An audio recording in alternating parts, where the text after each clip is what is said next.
Ladies and gentlemen, welcome back to Mohawk Motors. My name is Jason. I'm back down in the workshop and I've got a little bit of time. We're going to try to get this transmission ready to go into our single cab short bed Silverado project. Got some parts and upgrades for this thing. We're not doing a full overhaul. We're just doing some upgrades so it will stand up to the 6.0, the LQ4 that we're mating it up to. And yeah, some good stuff in here. So let's get to it. I'm gonna get it set up on the teardown bench and then we'll start getting things opened up. All right, so let's talk about what we've got and what we're doing. So this is the stock transmission that was in the truck when I bought it. The girl told me it ran and drove fine until it had engine problems. I believe her. The truck's got under 100,000 miles on it. The fluid in the transmission was full. The fluid in this transmission didn't look or smell like it had any problems. And it really was still pretty red. So it's either been driven gently its entire life, which is possible. It was originally owned by an older gentleman, or it's been maintained, or both. So I don't believe that there's anything inside of this transmission that needs to be repaired, replaced, anything like that. But we are going to do a few upgrades to help it handle the power we're going to make and hopefully live longer. You know, going to a cammed LQ4 is a substantial power increase, but you got to keep in mind this is a pretty lightweight truck, and honestly, it's going to have a pretty low coefficient of traction. And if you're not familiar with that phrase, it basically means it's going to spin the tires before it really loads the transmission hard. So we're going to do a few upgrades to this thing, and we're going to see how long it lives. I think it'll last for heck a long time, really, unless somebody does some kind of power adder or something else to the engine. This transmission will probably be just fine in this truck for as long as they drive it. Especially when we put the larger transmission cooler on it. We're going to put a True Cool 40K transmission cooler on it too when we put it all back together. So we'll keep this transmission nice and cool. We'll have a few upgrades to help it handle the power that we're putting into it. And we've increased the rear end gear from 308 to 373. So it's a substantial improvement. I don't think this transmission is going to have any problems. What are we doing to it? Well, I've got a new transmission mount. The stock one isn't worn out, but it could be better. So we've got a new trans mount, a new filter. I mean, I'm opening it up. It would be silly to not put a new filter in it. We have what is commonly referred to as a Corvette servo. So we're going to be updating and increasing the size of the servo. And one of my favorite go-tos, an HD2 shift kit. I put these things in so many transmissions, never had a problem with any of them. Great kit, really improves the shift feel and shortens the shift time, which, as I've talked about in other videos, is really what kills these transmissions. Heat, which is generated from slow shifts for comfort. So I've already drained most of the fluid out of this thing, as much as I could really without taking it apart. I've got the torque converter off. We're not going to be using the stock torque converter. I've got an aftermarket torque converter for it. And yeah, we'll just start getting going on this thing. I got to take the little bracket that holds the shift cable off, and then we'll flip it over and get the transmission pan off, because that's where everything that we need to access is. Now we can take the pan off. Just a bunch of 13mm bolts.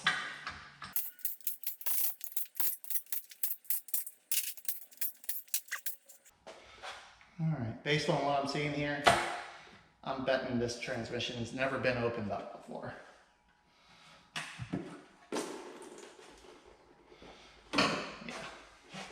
Yep, this thing is virgin. Nobody's been in here.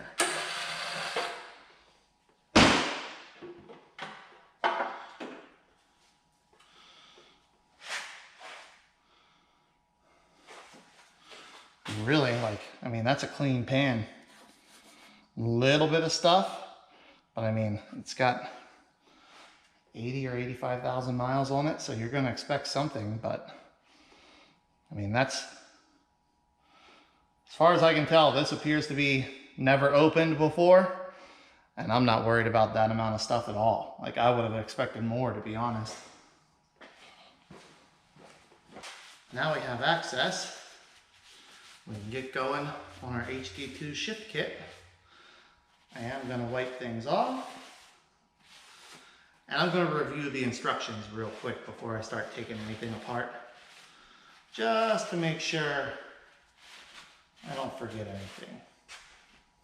Well, wouldn't you know it, the first thing the instructions say to do is the servo. So we're going to start with the servo.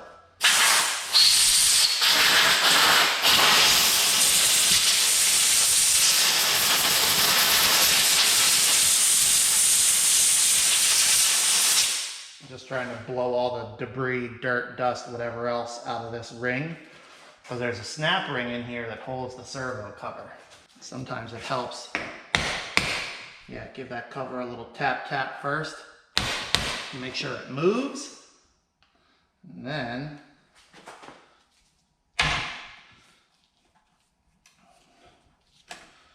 you can get your snap ring out. Push that servo cover in.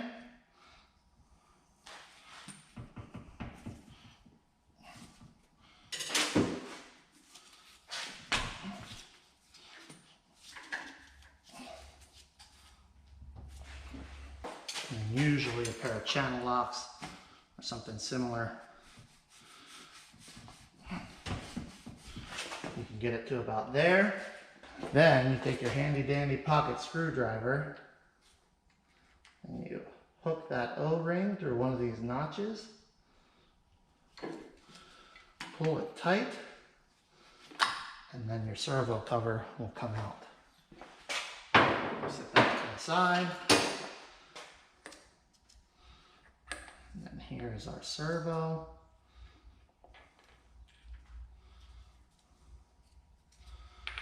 Now when you do this,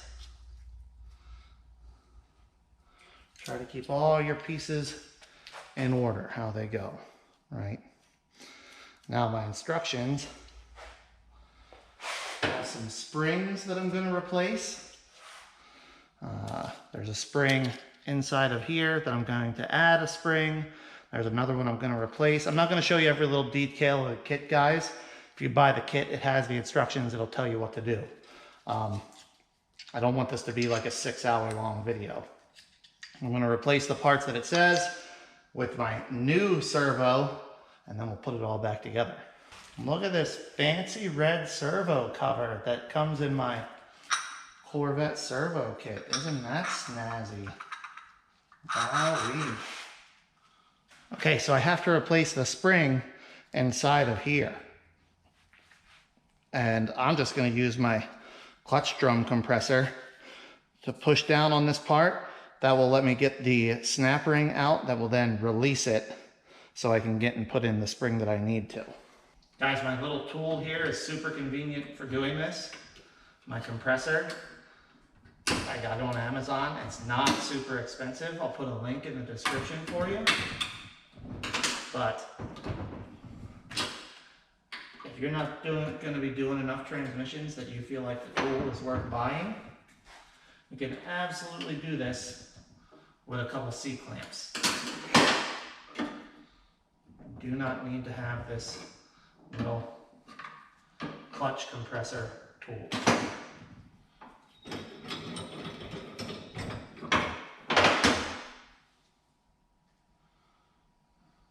There we go. There's some schmutz down in my container ring groove that I don't want in there.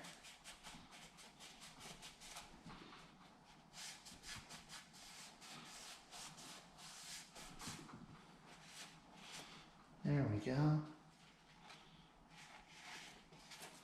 There we go.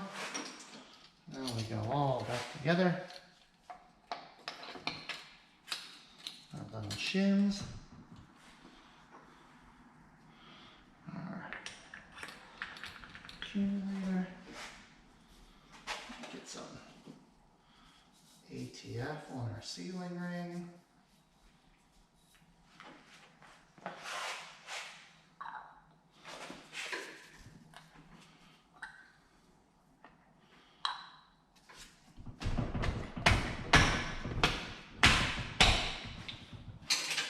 Get our lock ring.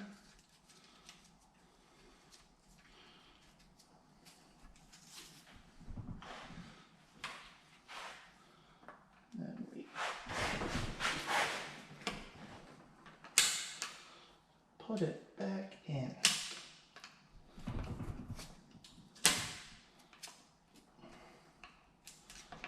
And I like to just walk my screwdriver around, giving it a little twist, just to make sure that lock ring is pushed all the way out. And there we go. All right, so our next step here is we need to get off our second gear accumulator, which is right back here.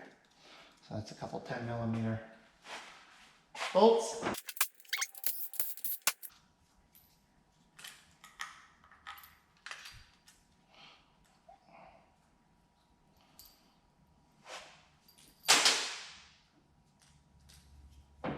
Wow, wait, did we not even rip the gasket? No, we need to take off the valve body. I thought so. So, first we're going to pull our wire harness.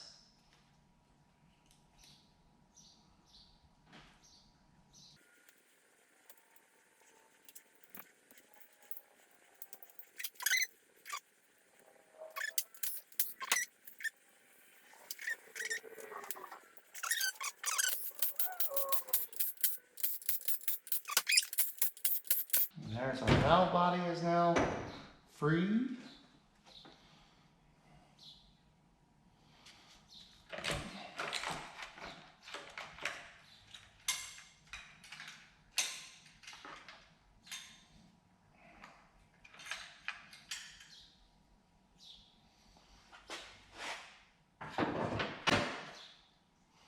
Set that right there. And we've got some check balls. All right, this is going to be removing and replacing a bunch of springs and other stuff. I can't show you this well on the camera, so I'm going to shut it off. I'm going to get this done. I'll bring you back when I'm putting things back together. All right, I did all the little spring modifications and all that jazz in the valve body. That's all done. Now I'm on to modifying separator plate. So all these HD2 shift kits, there's spaces in the separator plate where there are holes that allow fluid to pass through. And all we're going to do is enlarge some of those holes to let more fluid pass through faster. So it's just look at the instructions, drill the size hole where it tells you to drill it.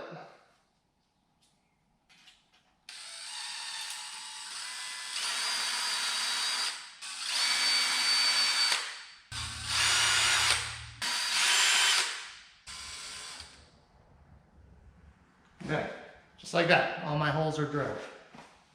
Very easy. I'm just going over with some Scotch-Brite to remove any burrs that may have been sticking up from drilling. It also helps remove any little schmutz or schmoo or anything that might have been on there.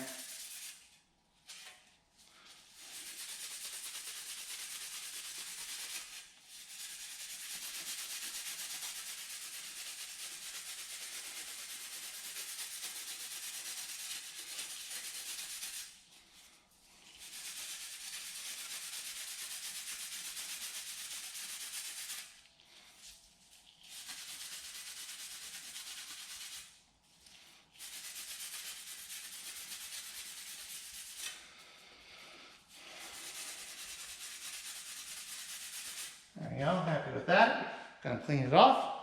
All right, so I'm out of time for the day, but I'm also at a good stopping point for the day.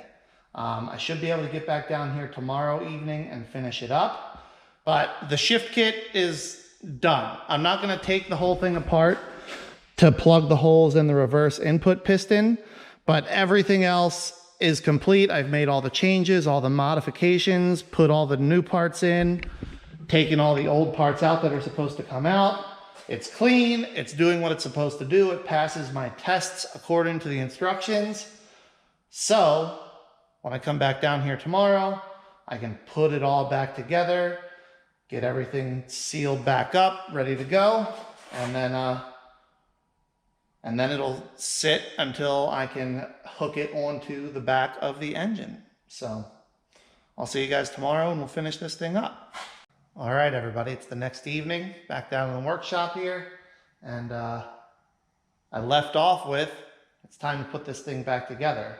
Now, I was just taking a quick look at it and I noticed something, and this is a lesson I learned the hard way, not on a transmission, but in other places. I'm about to put this thing back together and put all the bolts back in and torque them down and everything else, but in this transmission case here, now we've got a bunch of holes that go into where the power stack is.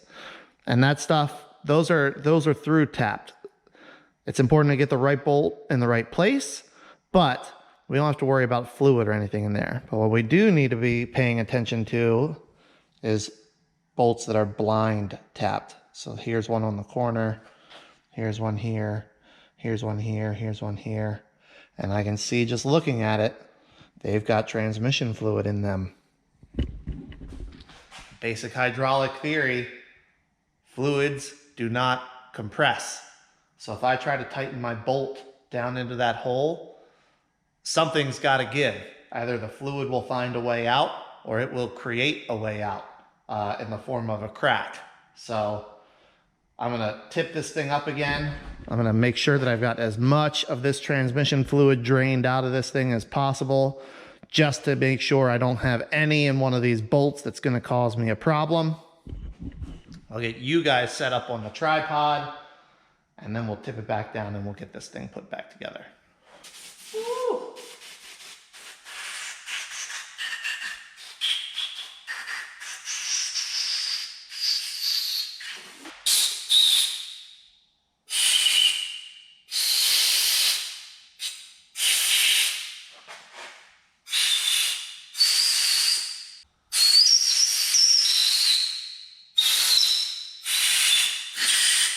All right, all our blind holes are cleared out. Now we can go ahead, give this thing a little pat dry. And we can start putting it back together. Now we need one check ball. Goes right in here. Boop. Then we need a gasket.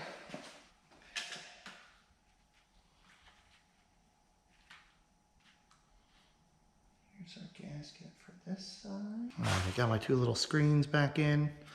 Now this larger one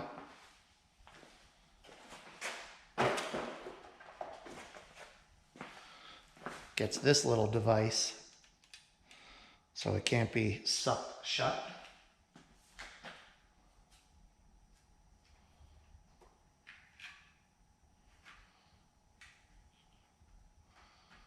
There we go, that looks all good.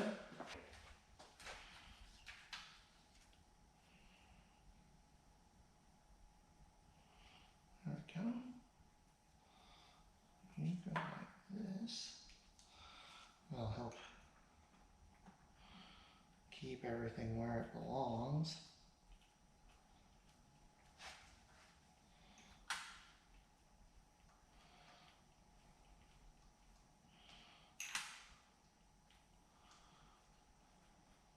Yeah.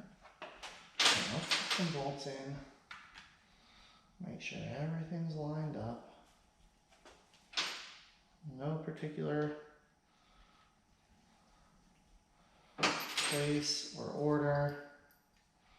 I just want to make sure that I've got enough bolts started in here.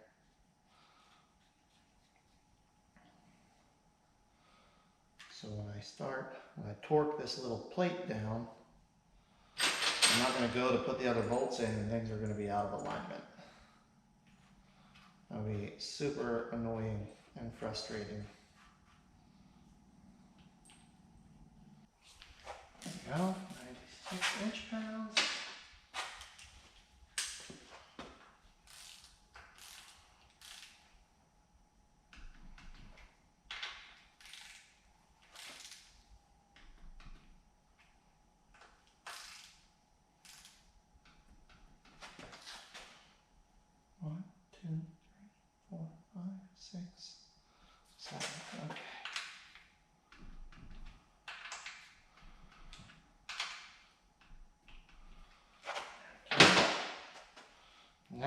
can sit our valve body on there.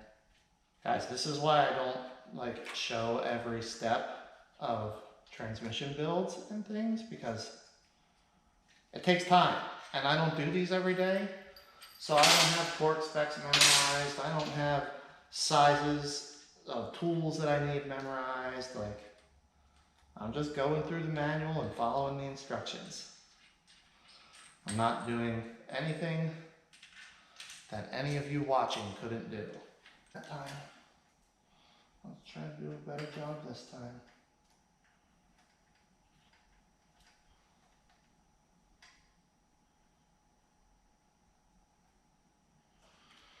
Yeah, that felt good.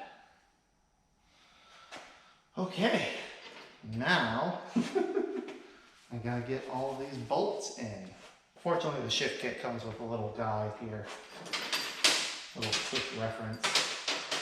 But we still gotta sort out which ones are which size.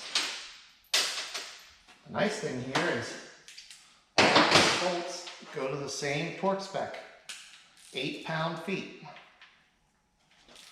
So we'll just start in the middle, work our way out in a big old circle.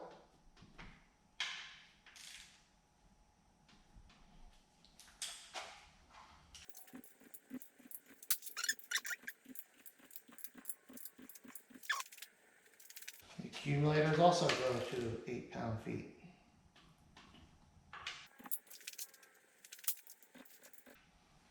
There we go. Okie dokie. Now, for my next trick, let's put the detent back on. There we go.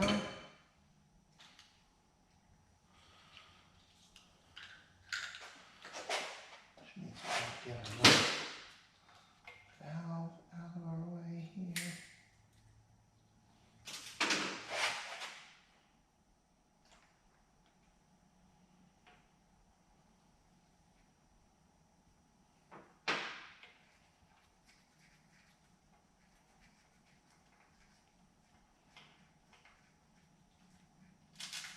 Oh my goodness.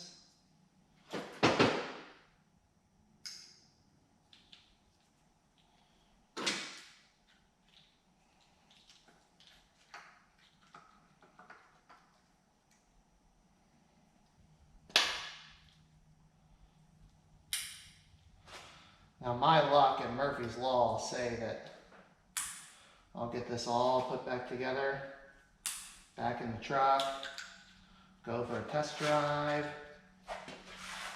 and one of the solenoids will be bad, or something won't do what it's supposed to do.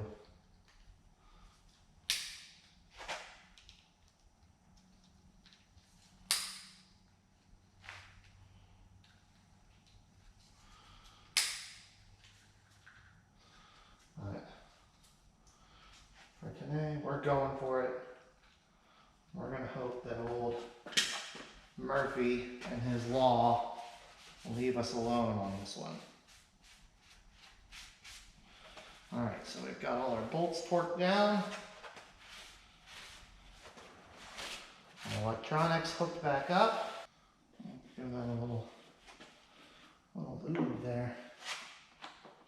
There we go. That's more like it. That's a pretty good fit.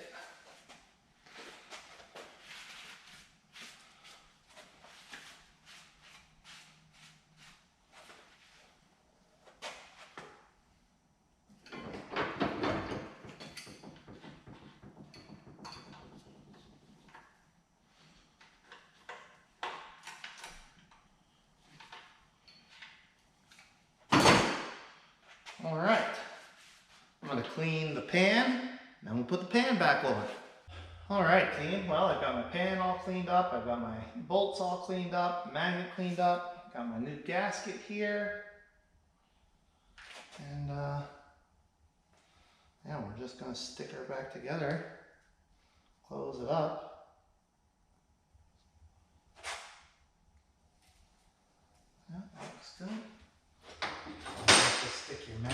back to your pan.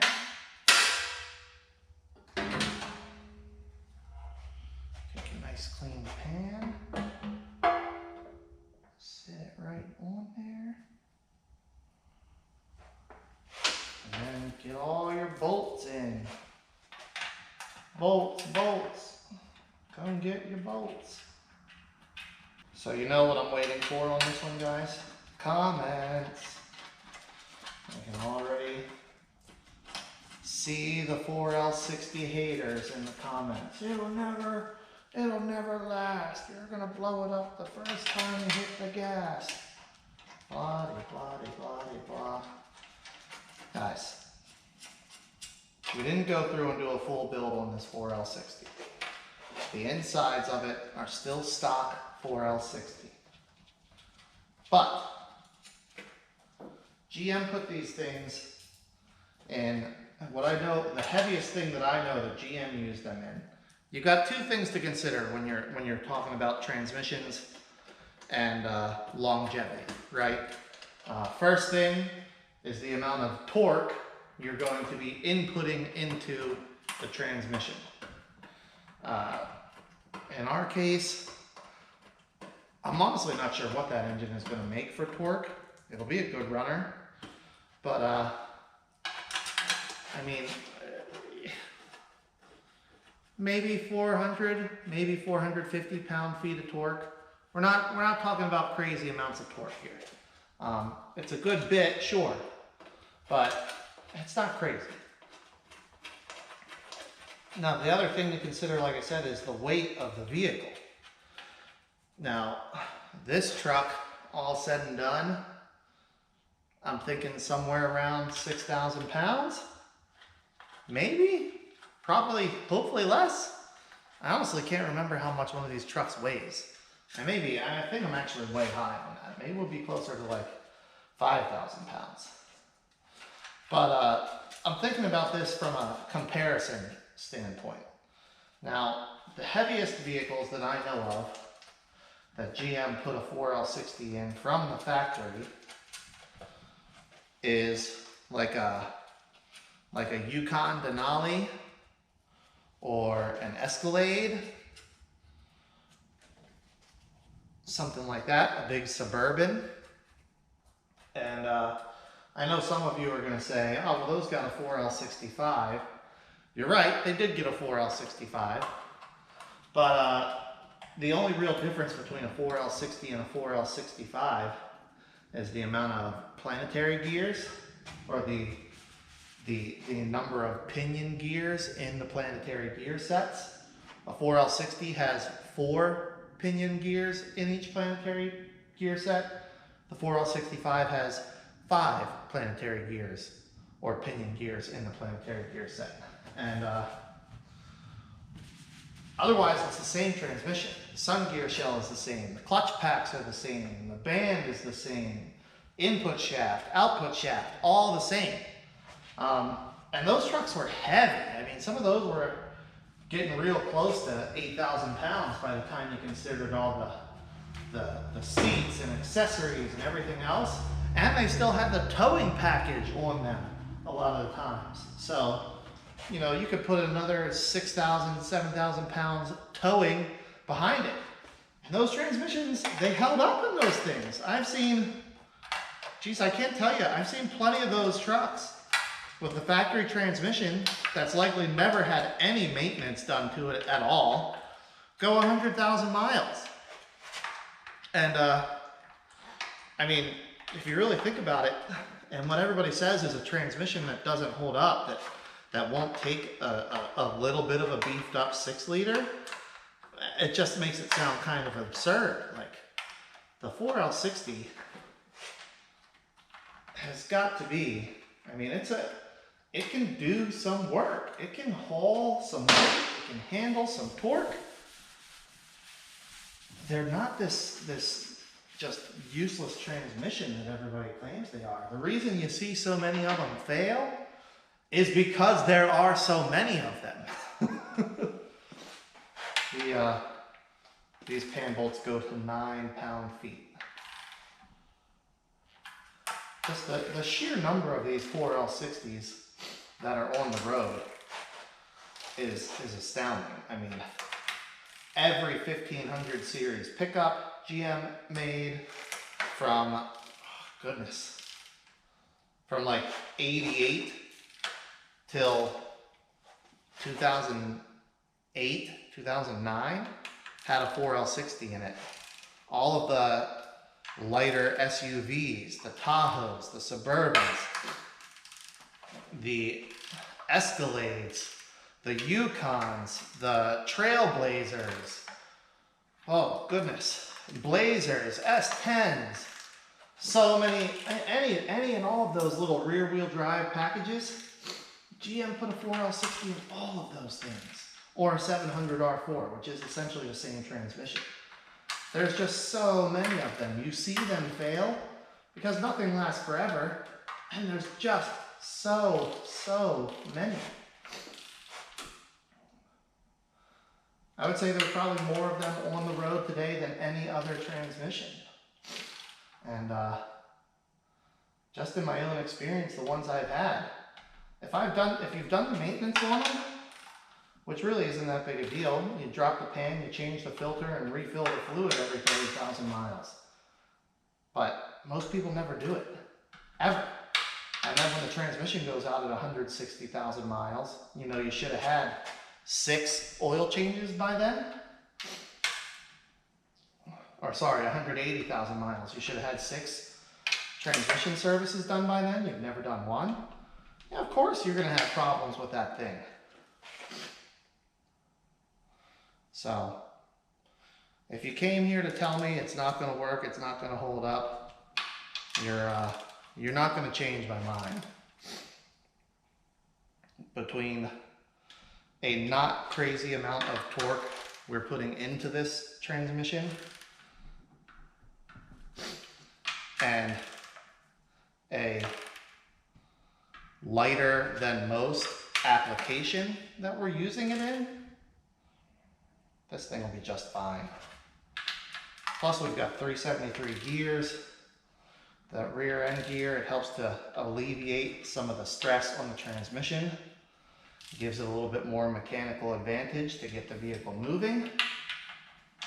And, she's going to be fine. 4L60's got a nice first gear ratio so you can get off the line. Still has an overdrive so you can cruise at a reasonable RPM on the highway. Heck, I was driving my blue single cab short bed, the one that I just recently swapped to a 410 rear axle. And that thing, going 70 down the highway, it's at 2,000 RPM, which, I mean, it's not as low as some vehicles, but I'm not upset about 2,000 RPM going down the highway. That's not bad. At 70 miles an hour, it's not bad at all. And that's with a normal size tire on the truck. I can even go to a little bit taller tire and drop that RPM a little bit more if I wanted. So, just about got all these bolts torqued. I'm done my rant about the 4L60. It's going to be totally fine. It's going to be happy. We're going to have lots of fun. No reason to put a 4L80 in this truck unless somebody decides to put a turbo on it. But I can tell you now that turbo, that somebody isn't going to be this guy. Maybe the new owner after I sell it. But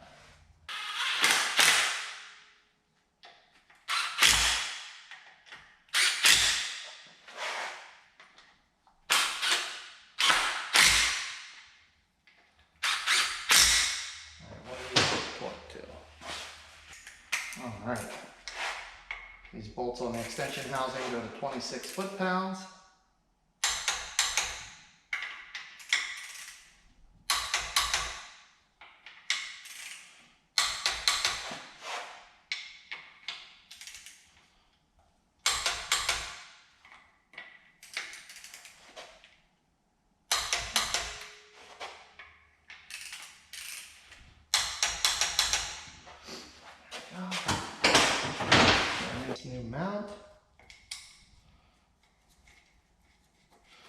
to match our nice new motor mounts.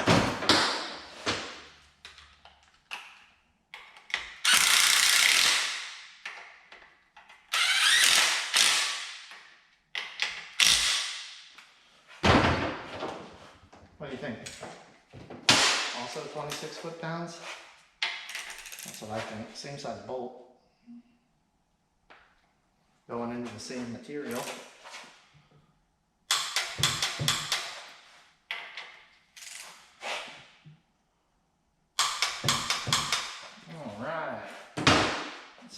All right. There she is. Transmission. Future engine partner. I'm not going to stick them together in this video. That'll be a separate video when I'm getting ready to plop them down in the truck. And I'll do the rear cover gasket and the rear main seal at that point. We'll get the torque converter installed onto the transmission before we get it bolted up to the engine. I'll explain to you how I'm mating, which flex plate I'm using to mate these two together. And yeah, show you how all that part of it goes.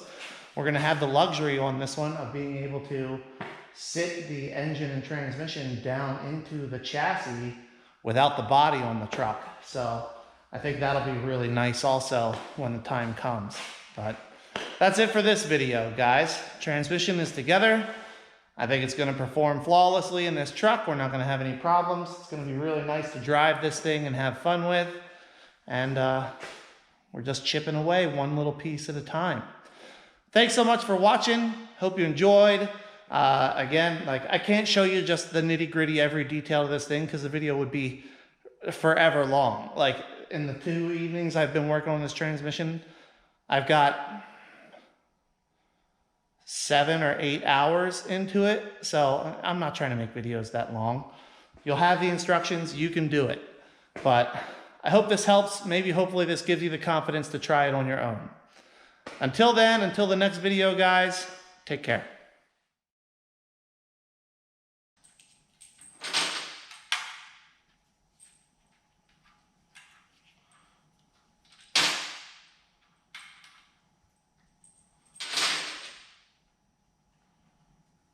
I mean, assuming you can read and follow instructions.